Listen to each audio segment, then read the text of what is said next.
Bienvenue sur le podcast du site media24.fr, le média indépendant d'information sur l'économie, l'environnement et les sciences. Je suis votre journaliste et animatrice aujourd'hui, et avec nous pour décrypter le sujet du jour, notre spécialiste des sciences de media24.fr. Aujourd'hui, direction la Finlande pour parler d'une innovation énergétique assez étonnante, on peut dire. Il s'agit d'une batterie de sable géante installée à Pornainen pour le chauffage urbain. On va essayer de comprendre un peu comment ça marche et puis quel est l'impact réel. Alors pour commencer, cette idée de batterie de sable, ça interpelle. Qu'est-ce que c'est concrètement ? J'imagine qu'on est loin des batteries de nos téléphones. Ah oui, tout à fait. Faut oublier le lithium, le cobalt, tout ça. Là, on parle de stockage thermique. C'est visualiser un énorme cylindre, un silo quoi. Il fait 13 mètres de haut, 15 mètres de diamètre. Et il est rempli avec, tenez-vous bien, 2000 tonnes de sable. Mais attention, pas n'importe quel sable. C'est de la stéatite. C'est de la stéatite broyée. En fait, c'est un résidu qui vient de la fabrication de poêles à bois juste à côté. Donc on est sur de l'économie circulaire. On valorise un déchet. D'accord, un déchet qui devient une ressource. Malin. Exactement. Et d'ailleurs, c'est un record mondial. C'est la plus grande batterie de ce type, avec une capacité de 100 MWh. Impressionnant. 100 MWh stockés dans du sable chaud, ou plutôt de la stéatite chaude. Mais alors comment ça fonctionne pour chauffer les maisons ? C'est quoi le mécanisme ? Le principe est assez simple finalement. On utilise l'électricité du réseau, surtout quand elle est excédentaire et donc pas chère, souvent d'origine renouvelable. Cette électricité chauffe le sable, enfin la stéatite, à très haute température, grâce à des résistances électriques, un peu comme dans un four. Ok. Et le sable, lui, il stocke cette chaleur très très bien. C'est un peu comme une énorme bouillotte si vous voulez, mais super efficace. Ensuite, quand les gens ont besoin de chauffage, surtout en hiver évidemment, on récupère cette chaleur stockée et on l'injecte dans le réseau de chauffage urbain de la ville. Le réseau de chauffage urbain. Ouais. Oui, c'est un système de tuyaux d'eau chaude qui circule sous la ville et alimente les bâtiments. D'accord. Et ça tient longtemps ? Quelle est la performance ? C'est ça qui est intéressant. Ça peut chauffer toute la ville pendant 1 mois complet en été. Et le plus important, 1 semaine entière en plein hiver. Même quand il fait moins 25 degrés, c'est dehors. 1 semaine d'autonomie par moins 25 degrés. C'est énorme pour une ville. Et du coup, pour Pornainen, quels sont les bénéfices directs, au-delà de la prouesse technique ? Ils sont multiples. D'abord, l'environnement. On parle d'une réduction des émissions de CO2 du chauffage local d'environ 70%. C'est considérable. 70% ? Oui, ça représente 160 tonnes de CO2 évitées chaque année.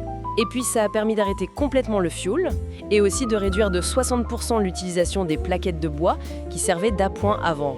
Donc moins de fossiles, moins de biomasse brûlée. Voilà. C'est un gros avantage pour la ville qui vise la neutralité carbone d'ici 2035. Le maire, Antti Kousela, en est d'ailleurs très fier, et on le comprend. Et j'ajoute que ça ne fait pas de bruit, ça ne pollue pas sur place, et l'entretien est assez simple. On voit bien l'intérêt pour la ville elle-même. Mais j'ai lu aussi que cette batterie avait un rôle plus large, au niveau national même. Tout à fait. Ce n'est pas juste un chauffage local. L'installation est connectée au réseau électrique finlandais et elle est gérée intelligemment, notamment par une entreprise qui s'appelle Elisa. L'idée, c'est de stocker l'électricité sous forme de chaleur quand elle est abondante et bon marché sur le réseau national. Ah oui, pour équilibrer. Exactement. Et à l'inverse, quand la demande d'électricité est très forte en Finlande, la batterie peut réduire sa propre consommation. Donc elle aide à stabiliser le réseau. C'est très utile pour intégrer plus facilement les énergies renouvelables, qui sont intermittentes par nature, comme l'éolien ou le solaire. C'est une fonction supplémentaire importante. Une question qui vient souvent quand on parle d'utiliser beaucoup de sable, d'où vient-il ? Est-ce qu'il y a un impact sur l'environnement lié à son extraction ? C'est un très bon point, et ici la réponse est plutôt positive. Justement, ce n'est pas du sable qu'on va chercher dans les rivières ou les plages, ce qui pose de gros problèmes écologiques. Non, c'est la stéatite dont vous parliez. Précisément. C'est un sous-produit industriel, un déchet de l'usine de poêle à bois voisine. Donc on est vraiment dans une logique d'économie circulaire. Un déchet local devient une ressource clé pour le projet. Donc ça évite toute la controverse sur l'extraction du sable. C'est un avantage de plus. Absolument. Ça renforce le côté durable de la solution. Alors, vu tous ces avantages, l'efficacité, le côté écologique, l'économie circulaire, l'aide au réseau, est-ce que cette technologie intéresse d'autres acteurs ? Est-ce qu'on peut imaginer voir ça ailleurs ? Oui, l'intérêt est là, clairement. Déjà, d'autres villes en Finlande regardaient ça de très près. Mais ça dépasse les frontières.